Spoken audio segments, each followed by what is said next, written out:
Hola a todos y todas, bienvenidos a este segundo episodio de Monitor Laboral, el programa que producimos desde Estado Diario dedicado a todo lo que es el derecho laboral y del trabajo. Les queremos dar la bienvenida, les disculpo, estamos saliendo de exactamente 17 minutos atrasados, así que les pedimos disculpas a los que nos estuvieron esperando para poder ver esta conversación que tenemos el día de hoy, dedicada en particular a lo que es las negociaciones colectivas. Les recuerdo que pueden dejar sus comentarios, sus consultas en cualquiera de los medios por los cuales estamos transmitiendo, YouTube, LinkedIn, y les quiero partir el programa agradeciendo a los tres invitados del día de hoy, los tres abogados de amplia experiencia en el mundo del derecho laboral y también de la temática en particular que vamos a conversar hoy día. Y así que les doy la bienvenida, sin más preámbulo, a estos tres invitados. Están con nosotros Ignacia López, Ignacia, gerente de personas de la Clínica Alemana. Bienvenida, Ignacia, y muchas gracias por aceptar esta invitación. Gracias, Raúl. Bueno, también está con nosotros Benjamín Costa, socio del Estudio Navarro Abogados, así que también vamos a estar conversando con él sobre estos distintos temas. Muchas gracias, Benjamín, por estar con nosotros el día de hoy. No, a ustedes por la invitación. Y finalmente también está con nosotros Luis Parada, socio de L.A. Piper Chile, también columnista de Estado Diario, así que le damos las gracias también por participar el día de hoy a Luis. Bienvenido. Gracias a ustedes por la invitación. Bienvenido. Bueno, comencemos a conversar de lo que nos convoca, del tema de negociaciones colectivas, que es un tema que principalmente se ha visto afectado por dos sucesos externos que han sucedido en nuestro país desde finales del año pasado y también este año. En un comienzo fue por toda la crisis social, el estallido social de octubre, muchas negociaciones colectivas se tuvieron que aplazar también, otras se siguieron operando, y ahora este año por la pandemia del COVID-19, así que queremos conocer un poquito qué es lo que nos pueden comentar cada uno de nuestros invitados sobre este tema en general y sobre algunos temas particulares dentro de lo que son las negociaciones colectivas. Cuéntame, Ignacia, cuéntame un poquito qué ha sucedido con las negociaciones, en particular con las que aún no comienzan, teniendo en cuenta con sus plazos legales. ¿Cómo evalúas tú en general estas situaciones afectadas por estos sucesos que son externos a la negociación entre empleadores y sindicatos? Cuéntame un poquito. Bueno, Raúl, te puedo contar que la apreciación que uno se forma de empresas de distintos sectores es que la envergadura de esta crisis es tan amplia y tan profunda que es difícil tanto para los sindicatos como para los empleadores realmente comenzar procesos de negociación colectiva exitosos, entendiendo exitoso por un proceso en que fruto de una maduración, de reuniones, de una comunicación efectiva, que en general va acompañado de muchas veces de reuniones presenciales, se puedan llegar a acuerdos sobre beneficios económicos, remuneraciones, sobre todo en consideración a la poca predictibilidad que hay respecto de la recuperación de la actividad económica, ¿ya? Porque no es solo que dejemos de estar bajo esta contingencia sanitaria, sino que además cuáles van a ser las proyecciones de recuperación de la actividad económica una vez finalizada la pandemia. Tampoco hay certeza respecto de por cuánto tiempo se va a extender la pandemia. Entonces, todos estos escenarios de incertidumbre obviamente no favorecen que los procesos de negociación se lleven a cabo en forma exitosa, entendiendo el éxito como lo que estaba planteando antes, buscando acuerdos que sean lo mejores posibles para los trabajadores y los empleadores. Y en ese sentido creo que lo que sí he visto y me hace tener mucha esperanza de que de estas crisis se puede salir fortalecido, lo que he visto es un ánimo muy colaborativo por sacar adelante juntos los empleos, las empresas, los trabajadores, por protegerlos. al menos desde mi sector es lo que se ve. em, y la verdad es que ha sido una experiencia bien positiva en ese sentido porque eh, si bien hay una presión importante por poder realizar estos procesos de negociación colectiva, porque la gente obviamente se programa para recibir sus beneficios, eh, muchas veces hay personas que ya tienen considerado el bono de término de negociación, lo tienen incorporado dentro de sus ingresos, entonces obviamente que el alterar los periodos de negociación genera tensiones, ¿ya? Pero creo también que es tal el nivel de envergadura de la crisis que eso ha ayudado en la mayoría de las ocasiones que me ha correspondido ver a lograr acuerdos para postergar las negociaciones, entendiendo que con esta postergación eh, se va a lograr de todas maneras un mejor acuerdo que el que se podría lograr en estas circunstancias. Eso te podría decir como a modo introductorio, que es como veo el panorama. Muchas gracias, Ignacia. Cuéntame un poquito, Luis, ¿cómo lo has visto tú? ¿Cómo se ha llevado a cabo en estos meses las negociaciones? Si han visto tú también acuerdo directo de seguir adelante entre empleadores y sindicatos. Y en general, ¿cómo has visto que estas crisis han impactado en las relaciones entre empleadores y Sí. sindicatos? A ver, yo ya personalmente haría una diferencia, por lo menos lo que fue mi experiencia entre lo que es estallido de octubre en adelante, de lo que ha sido pandemia. Eh, cuando, cuando se dio el estallido de octubre, la verdad es que tuvimos un par de negociaciones, algunas bastante duras, te diría, un poquito donde había cambiado el cariz, no había quizás en algunos momentos tanta colaboración, sino que había como un componente un poco ideológico en algunas ocasiones que se notaba y que no ayudaba mucho al acuerdo. Eso yo creo que es una realidad, pero esa realidad finalmente no sabemos en este momento si está en suspenso o se terminó, pero básicamente cambió el panorama completamente con COVID.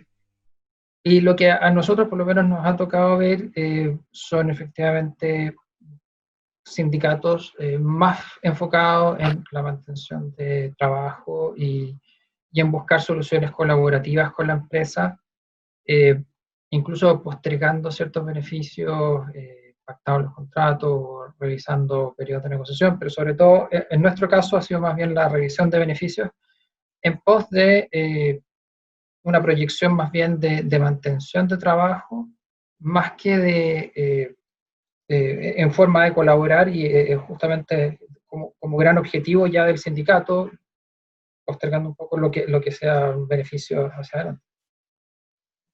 Perfecto. Muchas gracias, Luis. Y tú, Benjamín, ¿cómo has visto este panorama en general de lo que ha sucedido en las negociaciones con estos dos sucesos externos? Si has visto diferente durante la crisis social, lo has visto distinto ahora con el tema del COVID-19, del coronavirus. ¿Cuál ha sido tu experiencia en particular asesorando a empresas o sindicatos en este tema? La verdad que primero comparto lo que dice Luis en el sentido de separar las circunstancias. La verdad que respecto al tema de la crisis social, yo no vi una colaboración en los sindicatos en buscar acuerdos que beneficien a sus bases. No vi esa disposición que se está viendo ahora en la pandemia. Y eso justamente, como lo acotó Luis, es por un tema netamente político. Había un tema político que iba muy inmerso en el tema de la crisis social y que justamente ponía obstáculos para buscar algunas soluciones en las negociaciones colectivas que se estaban iniciando, que se estaban por iniciar en ese periodo.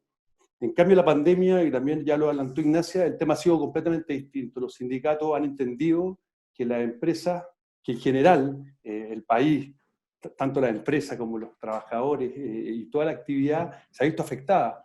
Y por lo tanto ellos han entendido y junto con los empleadores han buscado soluciones que permitan de alguna manera postergar las negociaciones y evitar entrar en unas conversaciones donde claramente ninguna de las dos partes se va a ver beneficiada.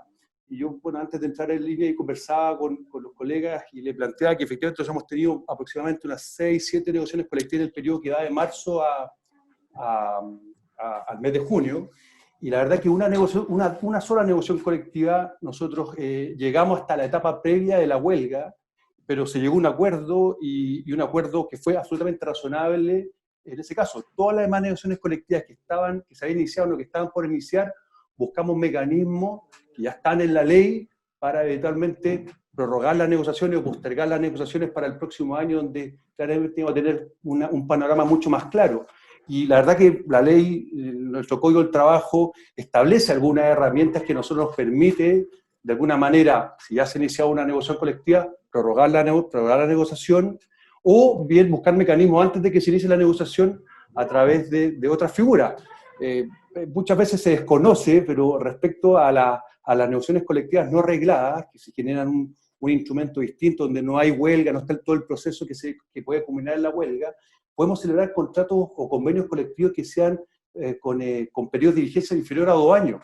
Por regla general, todos los instrumentos colectivos tienen que tener una vigencia que no sea inferior a 2 años ni superior a 3 años, pero en caso de las negociaciones colectivas no regladas, permiten celebrar contratos o convenios colectivos con una vigencia inferior, y eso ha permitido, en el caso que nosotros que hemos visto en varias empresas, es solamente celebrar un convenio colectivo manteniendo las mismas condiciones que venían arrastrándose del contrato anterior. Celebramos un convenio colectivo por 1 año y nos sentamos a conversar el próximo año cuando ya la situación económica, macroeconómica del país esté más estable y podamos verdaderamente vislumbrar cuál fue la magnitud de esta pandemia en la actividad económica y también la actividad interna de la empresa. Mecanismo en nuestra legislación existe para poder llegar a postergar las negociaciones colectivas, y eso hay que tratar de llegar a eso, pero lógicamente con el acuerdo de los sindicatos, que insisto, en este periodo se ha visto muy activo, con ganas de colaborar y conservar la fuente laboral. Sí, yo sin duda coincido tanto con Benjamín como con Luis que el espíritu ha sido muy distinto, el espíritu colaborativo, si uno compara la crisis social con la pandemia. O sea, si bien son 2 hechos que pueden haber afectado los procesos de negociación colectiva que iban a estar próximos a iniciarse o en curso, dada la naturaleza de la contingencia, las reacciones de las personas han sido bien distintas. Así es que, y sin duda, la crisis de la pandemia ha despertado una actitud mucho más colaborativa. Así es que, desde ese punto de vista, es más positivo. Perfecto. Bueno, pero evaluemos también todo este tema desde que comenzaron un poco los cambios, desde la reforma laboral, desde su aplicación. Cuéntenme, pensemos más bien desde esa fecha, más allá de estos últimos sucesos que han impactado obviamente el desarrollo normal de los procesos de negociación. ¿Cómo ustedes evalúan en general la aplicación de la reforma laboral en este tema? En particular, o sea, el tema de las negociaciones colectivas, ¿cómo evalúan ustedes lo que ha sucedido dentro de las que es los dictámenes de la elección del trabajo, la jurisprudencia administrativa, también la jurisprudencia judicial respecto en general, y respecto a temas polémicos que han existido también, como los servicios mínimos, esenciales? ¿Ha habido un cuidado especial de la parte de la empresa de este tema? ¿Cómo lo ves tú, Benjamín? ¿Cómo ha habido esta adaptación con la reforma por parte de empresas y sindicatos? Bueno, si remontamos al año 2016, se hablaba en todos los foros que esta reforma iba a generar una mayor conflictividad dentro de la empresa. Eso se hablaba en general en todos los foros y había muchos abogados que señalaban que esto iba a aumentar la conflictividad, o sea que íbamos a llegar mucho a huelgas con este nuevo procedimiento, porque se le otorgaba una mayor fortaleza a los sindicatos, se le daba más herramientas al sindicato en estas negociaciones. La verdad que los números, Raúl, lo desmienten categóricamente. Antes, durante el año 2016, yo tengo algunas estadísticas acá que se pueden sacar de la página de Inspección del Trabajo, las huelgas aprobadas y que se hicieron efectivas el año 2016 fueron 800. O sea, fue el año anterior a la reforma. Los siguientes años, los años 2017, 2018, 2019, las huelgas bajaron considerablemente. El año 2017 fueron 747, el año 2018 698 y el año 2019 478. Nosotros podemos explicar, por ejemplo, el año 2019, que la actividad económica disminuyó considerablemente y que eso puede explicar de alguna forma la baja de la huelga. Pero en general no se ha visto este problema que se planteó en un momento que se iba a aumentar la conflictividad. Al contrario, las huelgas han bajado y en ese sentido pueden haber muchas explicaciones.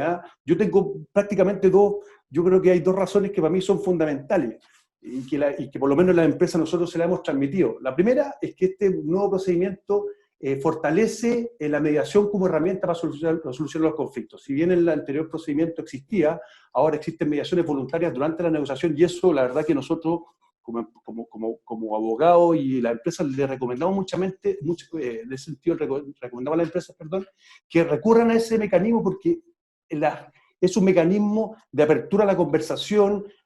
Las funcionarias, las mediadoras están muy bien preparadas para acercar posiciones y en ese sentido yo creo que ese mecanismo de mediación ha fortalecido claramente la solución de conflictos sin llegar a la huelga. Eso como primer punto, en mi opinión. Y lo segundo, y esto nosotros se lo transmitimos a las empresas han entendido que las relaciones laborales, las relaciones sindicales es un área que es fundamental dentro de la empresa. No se puede recurrir, no se puede tener un área que converse con los sindicatos solamente en las negociaciones colectivas. Tiene que haber un área con poder suficiente para generar confianza durante los años previos a la negociación colectiva. Por lo tanto, cuando existe un área que está fortalecida, que dialoga, que se preocupa y que está constantemente en conversaciones con los sindicatos, lógicamente eso abre un mayor espacio, mayor confianza en las negociaciones que se inicien. Y yo creo que en ese punto las grandes empresas e incluso las empresas medianas han fortalecido muy bien, han capacitado muy bien a su gente para que el tema de las relaciones sindicales, las relaciones laborales, permanezca durante todo el año y no solamente nos pongamos a conversar en la etapa de trato directo en las negociaciones colectivas. Tiene que haber un trabajo previo y yo creo que las empresas sí lo han entendido, entendiendo que efectivamente los sindicatos con esta reforma tienen mayores herramientas para poder participar en las negociaciones colectivas. Pero esas dos herramientas, o esos dos casos que yo he señalado, explican en parte la disminución de las huelgas en relación al procedimiento anterior que estaba vigente el año 2016. Perfecto. Gracias, Benjamín. ¿Cómo lo ves tú, Ignacia? ¿Cuál es tu evaluación general desde que empezó la reforma laboral?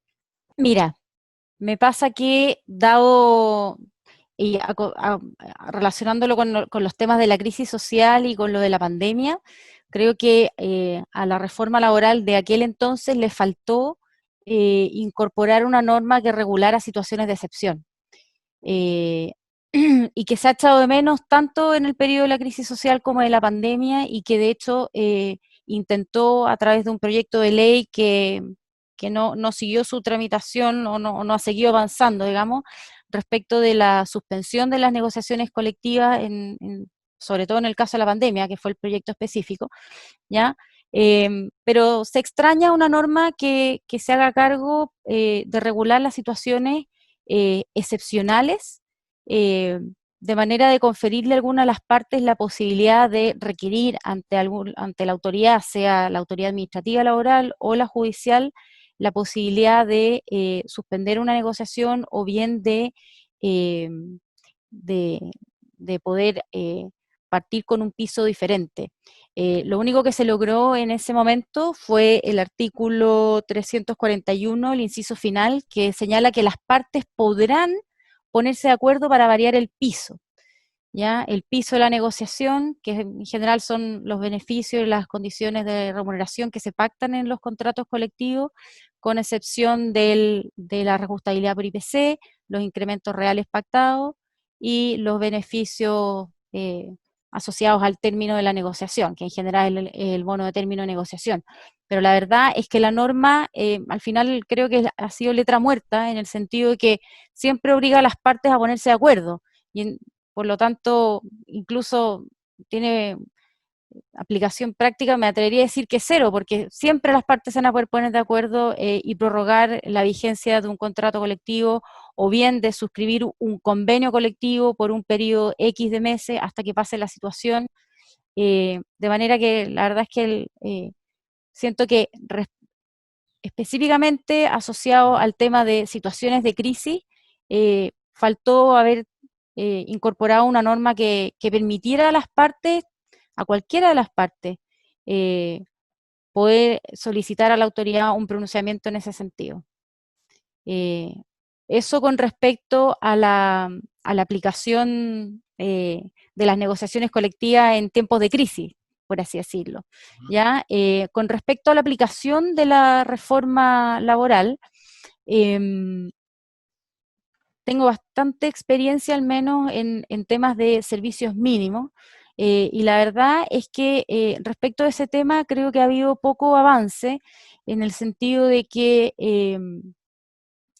los criterios creo que aún no se han unificado, los procesos son lentos y falta sí o sí una entidad técnica que apoye a la Dirección del Trabajo en la resolución de este tipo de calificaciones, sobre todo porque los servicios mínimos siempre van a recaer sobre aspectos técnicos en los que la Dirección del Trabajo tiene poco conocimiento, y para eso las partes podemos apoyar a través de informes técnicos, pero siempre van a ser informes técnicos apoyados por las partes en lugar de los entes técnicos reguladores, por ejemplo, que podrían tener un rol más activo y más objetivo, sin el prisma de lo laboral, sino que netamente llevado a la actividad. Creo que ahí también hay un espacio de mejora importante. Perfecto. En general me atrevería a decir que los servicios mínimos que se han otorgado son más que mínimos, me atrevería a decir que en muchos casos son insuficientes para asegurar para proteger los bienes que la norma dispone que es el objetivo de su establecimiento. Perfecto, gracias Ignacia. Luis, ¿cómo has visto tú desde la perspectiva general? Y también me gustaría saber qué podemos, evaluando ya de 2 años, un poco más la reforma, qué cosas faltaron también, o sea, un poquito de qué cosas con esta experiencia ya sabemos que se podría avanzar en no sé, pues, en legislar o en hacer algunas modificaciones a partir de, no sé, pues, de dictámenes de la ADT. ¿Qué cosas están faltando? Claro. No, mira, a ver, desde la perspectiva general, yo comparto bastante lo que se ha dicho tanto por Benjamín como la Ignacia, ¿cierto? O sea, aquí se le dio tal poder a los sindicatos que al final del día la empresa que no tiene una conversación durante todo el año y no está permanentemente negociando y conversando, está destinada al fracaso y uno no puede esperar 2 a 3 años a sentarse con la empresa. Y eso yo creo que somos varios los abogados que, sobre todo quizás las camadas más jóvenes, que venimos con esa postura menos confrontacional y más de colaboración. Y la verdad es que, por lo menos cuando hemos trabajado estos temas así como clientes, nos ha funcionado.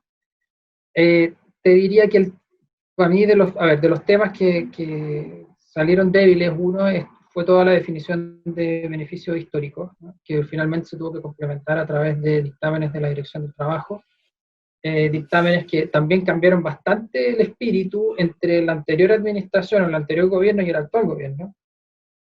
Finalmente creo que terminamos con 3 o 4 dictámenes, los últimos, bastante razonables desde mi punto de vista para regular este tema, pero no es lo deseable que finalmente sea la Dirección del Trabajo a través de dictámenes interpretativos los que tengan que fijar verdaderamente hacia qué es lo que se pretendió por la ley. O sea, aquí simplemente hubo probablemente un error de técnica legislativa, no se trataron correctamente esos aspectos y tuvieron que ser definidos por la Dirección del Trabajo, y eso creo que no es bueno, ¿no? Son aspectos que tienen que ser definidos por ley y que evidentemente fuimos muchos los que dijimos en su momento mientras se tramitaba, oye, van a haber problemas, por ejemplo, con los beneficios históricos. En el tema de servicios mínimos estoy de acuerdo con la Ignacia, eso requiere una reforma muy importante. No es lógico que en Chile la Dirección del Trabajo, que carece de las competencias, esté determinando aspectos técnicos de las empresas, incluso algunas. Nosotros hemos tenido casos de clientes relacionados con el sector salud, donde nos pasa lo mismo que la Ignacia, y hemos tenido que recurrir. De pronto vamos a ir con un nuevo recurso, pero la verdad es que, claro, ¿qué es lo que ocurre? Finalmente, por ejemplo, no llega un oficio de ninguna entidad de salud. entonces finalmente define un fiscalizador que va a una planta a conversar con gente que a lo mejor no tiene ninguna experiencia y sobre eso se fundan. Eso no ocurre así. En España, por ejemplo, lo relativo a salud lo da el equivalente, entiendo, al Ceremi en salud. No tiene por qué la dirección del trabajo, no tiene ni el personal ni las competencias. O sea, requiere de un apoyo técnico súper importante.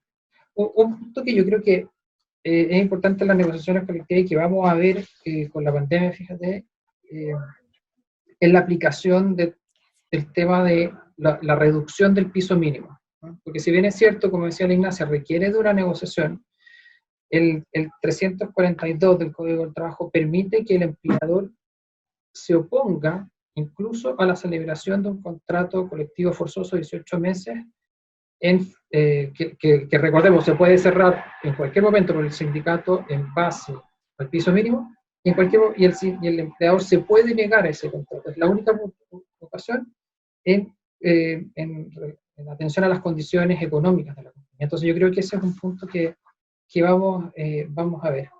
Yo te diría que sí, pero en el de cambio es importante el tema de evaluación de servicios mínimos. Yo creo que los grupos negociadores es un punto que está pendiente y que requiere de ley, ¿no? Yo creo que ese es un punto que es importante.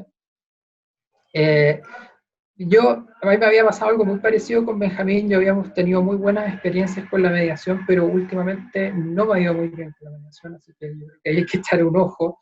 Honestamente, incluso con el estallido de octubre, hubo gente como que me dejó así como, mira, en realidad no entiendo, me cambiaron todas las dinámicas de negociación, así que arréglensela ustedes. Eso fue un poco freak, para ser honesto.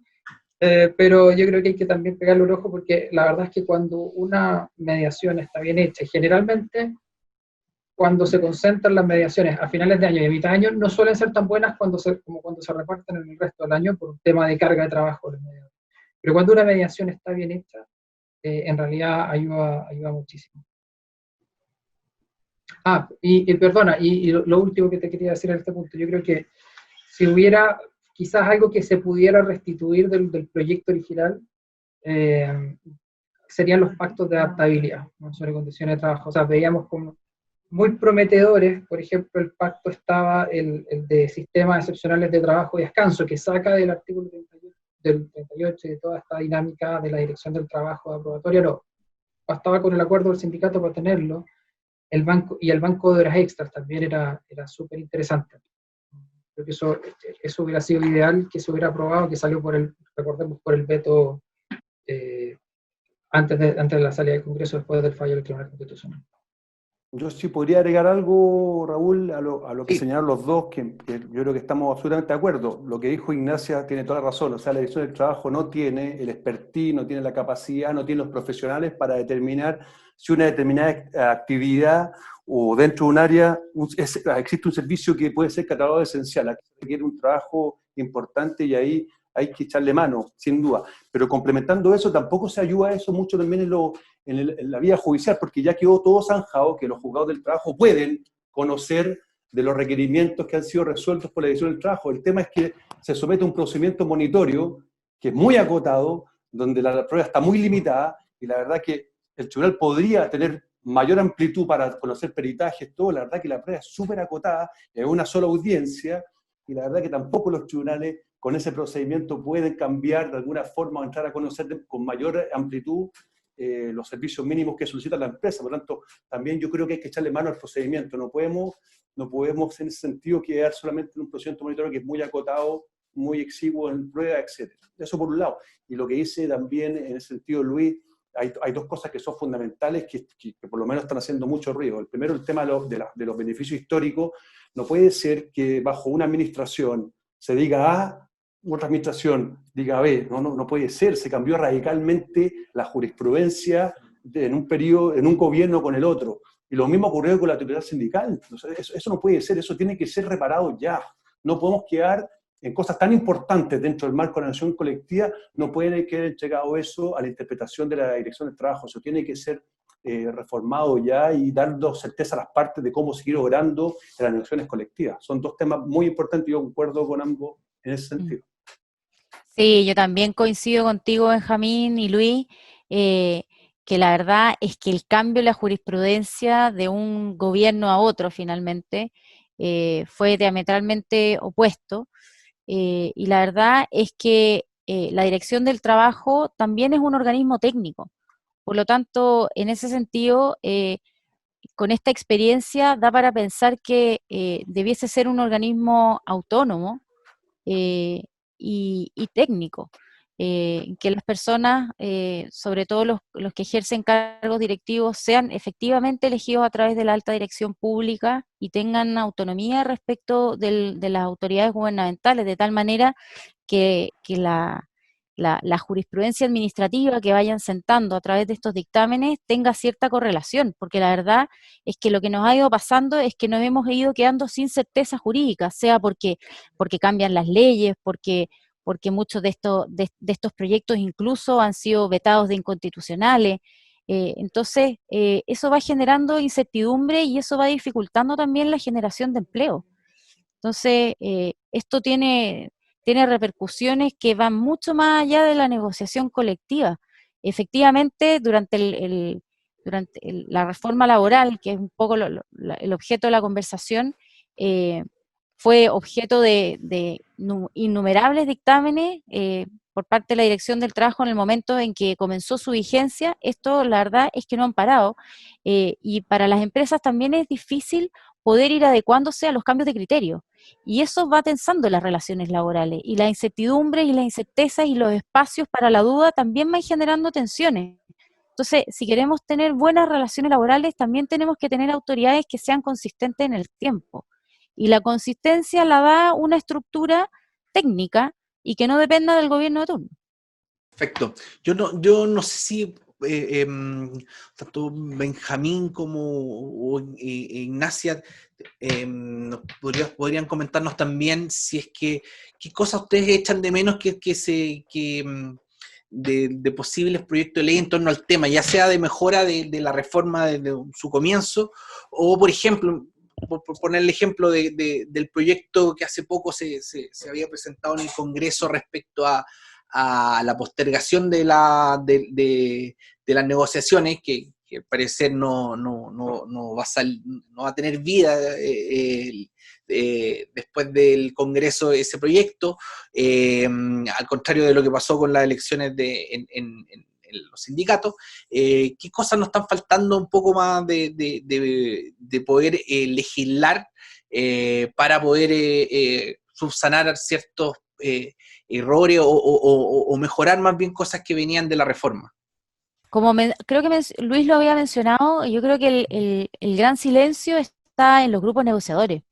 Los grupos negociadores necesitan un reconocimiento legal expreso, más allá de lo que diga la Constitución actualmente. Necesitan un reconocimiento expreso y una regulación.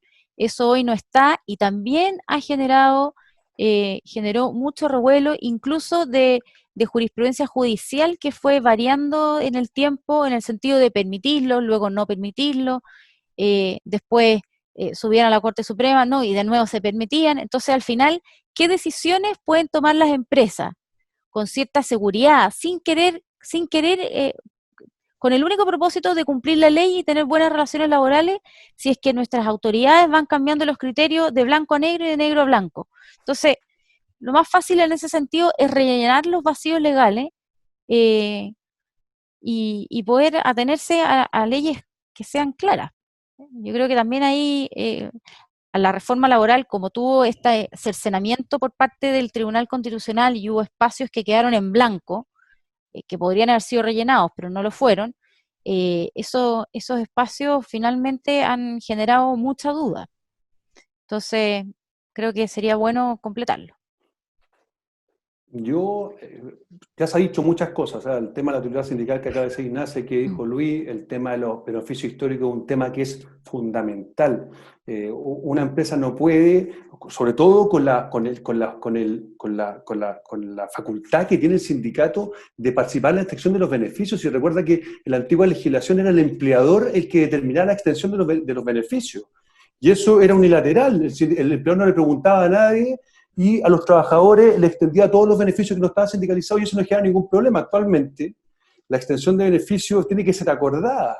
Y hay beneficios que están establecidos, que vienen desde mucho antes los contratos individuales, y de acuerdo a la anterior interpretación de la Inspección del Trabajo, decía que bastaba con que ese beneficio estuviera en el contrato colectivo para que este trabajador, que jamás fue parte del sindicato, tuviera que pagar la cuota sindical o el porcentaje que se haya acordado. Entonces, esa cuestión tiene que ser solucionado ya, no podemos quedarnos en la incertidumbre de que cada gobierno establezca una interpretación distinta.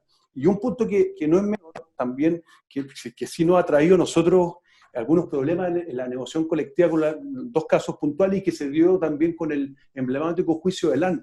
La verdad que la ley, en cuanto a la última oferta, la ley no es clara, porque yo le recuerdo, y Luis debe saberlo, y Ignacia también, que la antigua legislación permitía, o sea, la última oferta era vinculante. Y lo decía expresamente, o sea, si yo daba una última oferta, sabía el sindicato que en cualquier momento va a poder acogerse a esa última oferta. En la nueva legislación eso no aparece, entonces uno entiende, por lógica, como lo hicieron los abogados de LAN, decir, si esto estaba antes y no está ahora, es porque, lógicamente, si el sindicato no votó o no aprobó esa última oferta, es porque no le parecía y no puede después retroceder y aceptarla. Eso genera en la negociación colectiva una incertidumbre muy grande porque uno no sabe cómo negociar, no sabe cómo plantear las peticiones. Y en ese sentido, la última oferta es un tema que también hay que echarle mano, hay que determinarlo y no dejarlo también entregado a la interpretación del Inspección del Trabajo, que en ese sentido fue favorable a la empresa, pero los tribunales de justicia también cambiaron ese criterio y dijeron que la última oferta era vinculante. Yo creo que hay temas, ¿ah?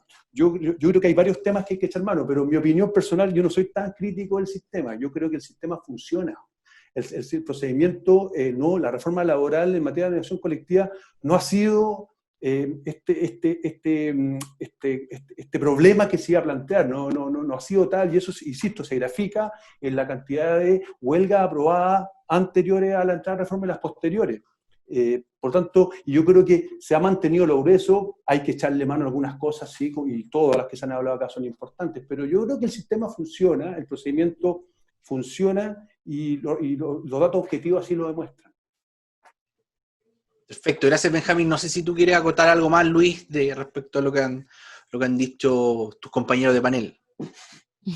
No, clarísimo. Yo en general lo comparto. Te diría que la única diferencia quizás con Benjamín, para mí por lo menos, es bastante claro que en relación a la última oferta, que el sindicato, si no la vota y quiere pasar a un contrato colectivo forzado, tiene que irse al piso. Pero es verdad, o sea, la verdad es que hay un problema, y ahí hay un problema que probablemente excede de la reforma laboral, y que lo acabamos de ver en el fondo con la Ley de Protección de Empleo, y lo acabamos de ver también con la Ley sobre Prohibición de Reelección, que tiene que ver con cómo se está legislando, ¿no? Y que tiene que haber una mejora en la calidad de cómo se está legislando en la concentración. No sé, honestamente no tengo las competencias para identificar dónde están los problemas, pero insisto en algo que ya habíamos mencionado, no puede ser que tengamos vacíos tan importantes en temas tan críticos. Siempre todas las legislaciones tienen vacíos que llenar, pero no puede ser que necesitemos a un inspector, a una dirección del trabajo que haga finalmente la labor que debiese estar haciendo un Congreso Nacional. Eso no está bien. Perfecto. Bueno, no algo que sucede solamente en el ámbito laboral a veces, que finalmente nuestros organismos fiscalizadores terminan dictando jurisprudencia administrativa tan importante. Bueno, ya estamos en el tiempo y les queremos agradecer a ustedes tres por haber aceptado la invitación. Muchas gracias. Yo les voy a dar un momento para despedirse también, y pues si quieren decir algo como palabra de cierre, también agradecerle a todas las personas que nos estuvieron viendo en vivo, y también pedirle disculpas nuevamente por el atraso que tuvimos en esta transmisión, unos pequeños inconvenientes técnicos. Y nos estaremos viendo en una próxima oportunidad también de Monitor Laboral, que este programa mensual que lo hemos dedicado a este tema, y hoy día hemos visto en particular todo el tema de negociaciones colectivas. Bueno, les quiero agradecer a cada uno de ustedes y darle la oportunidad también de si quieren hacer algunas palabras de cierre sobre todo esto que hemos conversado respecto a las negociaciones colectivas. Muchas gracias, Ignacia López, por haber aceptado esta invitación. No, de nada, pues Raúl, muchas gracias a ustedes por haberme considerado. Ha sido rica la oportunidad de poder compartir con los panelistas y con ustedes, de intercambiar opiniones sobre la contingencia. Creo que es súper necesario, y me quedo con una idea muy positiva de que al menos esta contingencia está generando un ambiente más constructivo, y que eso nos puede ayudar para lo que viene el resto del año en el país. Eso. Perfecto, gracias Ignacia. Luis, cuéntanos, o sea, muchas gracias por haber aceptado la invitación, por haber participado en este panel, y estaremos viendo también una próxima oportunidad. Muchísimas gracias.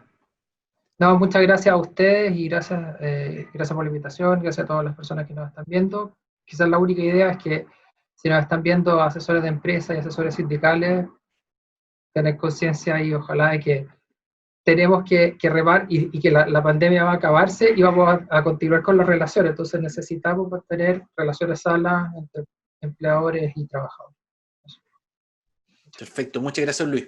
Y finalmente Benjamín, gracias por aceptar la invitación, por tu tiempo, por todo lo que nos pudiste comentar para todos los espectadores. A nombre de Estado Diario te damos las gracias y si quieres despedirte también. No, gracias Raúl, súper interesante al hacer los dos panelistas, uno termina de aprender, de escuchar. Yo creo que aquí hago una cosa clara, lo que necesitamos en tiempos de pandemia es diálogo, conversación, confianza, y eso es el mensaje que tenemos que dar ahora, los asesores de empresa, los asesores del sindicato de abrirnos al diálogo. En estos momentos de pandemia, y esto es, yo creo que esta palabra cualquier actividad, los políticos, todo, es conversación, es diálogo, y eso nos llega a buenos acuerdos. Muchas gracias, la verdad muy entretenida la conversa aquí. No, gracias a ti, Benjamín. Bueno, y gracias nuevamente a todos los televidentes. Recuerden que este programa después van a poder verlo también en nuestra cuenta de YouTube, en LinkedIn, y prontamente también lo estaremos subiendo a nuestro nuevo canal de podcast, donde estamos subiendo todos nuestros programas en ese formato, y ustedes lo pueden encontrar tanto en Spotify como Apple Podcast y Google Podcast. Así que también vamos a poder escuchar el audio ahí. Antes uno lo escuchaba cuando iba camino al trabajo en el auto, ahora ya no, pero hay otras instancias donde se puede escuchar también este programa en formato audio. Y nuevamente la gracias a Ignacio López, a Benjamín Costa y a Luis Parada por haber participado en la edición de hoy, en el segundo episodio de Monitor Laboral. Nos estamos viendo en una próxima oportunidad, así que muchas gracias y gracias a todos por compartir este momento.